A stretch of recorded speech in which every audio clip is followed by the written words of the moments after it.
नमस्कार, आपका स्वागत है जीएस वर्ल्ड के डेली करंट एक्सप्रेस में। हमारी आज की चर्चा का विषय है ग्लोबल हंगर इंडेक्स पर क्या है विवाद। आइए इस पर विस्तार से बात करते हैं। वैश्विक भूख सूचकांक यानी ग्लोबल हंगर इंडेक्स की ताज़ा तरीन रिपोर्ट आई है। इस बार के सूचकांक में दुनिया भर के 121 देशों की रैंकिंग जारी की गई है। पिछले वर्ष 116 देशों को इस वैश्विक रैंकिंग में शामिल किया गया था। इस सूचकांक में भारत ने 107वां स्थान पाया है, जो कि पिछली बार के मुकाबले 6 पायदान नीचे है। वर्ष 2021 के इंडेक्स में भारत ने 101वां स्थान पाया था। अब बात करते हैं क्या है बाकी देशों का स्थान। गौरतलब है कि वैसे देश जो कि आर्थिक और अन्य मानकों में भारत से बेहद कमज़ोर हैं, उन्हें भी भुखमरी के इस सूचकांक में भारत से ऊपर रखा गया है। दक्षिण एशिया में सबसे ऊपर श्रीलंका है, जो 64वें स्थान पर है। उसके बाद म्यांमार 71वें, नेपाल 81वें, बांग्लादेश 84वें और पाकिस्तान 99वें पायदान पर है। केवल तालिबान शासित अफगानिस्तान ही भारत से 2 पायदान नीचे है। भूटान को इस रैंकिंग में शामिल नहीं किया गया है। इस इंडेक्स में भारत में भुखमरी की स्थिति को गंभीर बताया गया है। हालांकि इस रिपोर्ट में यह भी बताया गया है कि विश्व भर में 9 देश ऐसे हैं जहां भूख की समस्या खतरनाक स्तर पर है। इन देशों में चाड, कांगो लोकतांत्रिक गणराज्य, मेडागास्कर, मध्य अफ्रीकी गणराज्य, यमन, बुरुंडी, सोमालिया, दक्षिण सूडान, सीरियाई अरब गणराज्य शामिल है। इसके उलट दुनिया के करीब 17 देशों को इस इंडेक्स में शीर्ष पर रखा गया है।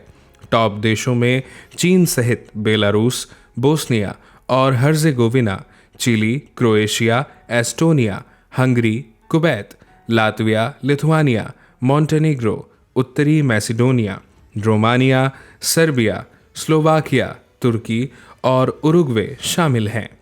आपको बता दें कि भारत सरकार ने इस रैंकिंग को खारिज कर दिया है। वीडियो के आने वाले हिस्से में हम जानेंगे कि भारत सरकार ने किन तर्कों पर इस इंडेक्स को रिजेक्ट किया है। लेकिन उससे पहले आइए जानते हैं कि कैसे तैयार होता है ग्लोबल हंगर इंडेक्स। आयरलैंड और जर्मनी के गैर सरकारी संगठनों कंसर्न वर्ल्डवाइड और वेल्ट हंगर हिल्फ द्वारा जारी इस इंडेक्स में 4 पैमानों को रैंकिंग का आधार बनाया जाता है। ये 4 क्राइटेरिया हैं। पहला, कुल जनसंख्या में कुपोषितों की आबादी कितनी है। दूसरा, 5 साल से कम उम्र के बच्चों में समुचित शारीरिक विकास नहीं होने की समस्या कितनी है। तीसरा, 5 साल से कम उम्र के बच्चों में लंबाई नहीं बढ़ने की समस्या कितनी है। और चौथा, 5 साल से कम उम्र के बच्चों की मृत्यु दर कितनी है।